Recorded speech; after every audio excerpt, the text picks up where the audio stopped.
على ما يرام، فلساني يتلعثم وقلبي يتألم. أنا لست على ما يرام، أنا لست بخير، أنا لست بخير.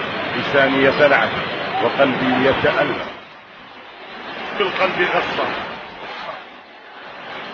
وفي العيون دمعة. يا خوفي على الأيام القادمة في كرة القدم، والله يا خوفي على الأيام القادمة في كرة القدم. يا خوفي على كلاسيكو ليس فيه كريستيانو رونالدو وليونيل ميسي. يا خوفي على برشلونة بلا ميسي وبلا انيستا. يا خوفي على كرة القدم عندما تقل المواهب وتصبح كرة القدم مجرد سلعة تمارس بالكثير من العمل وليس بالكثير من المهارات.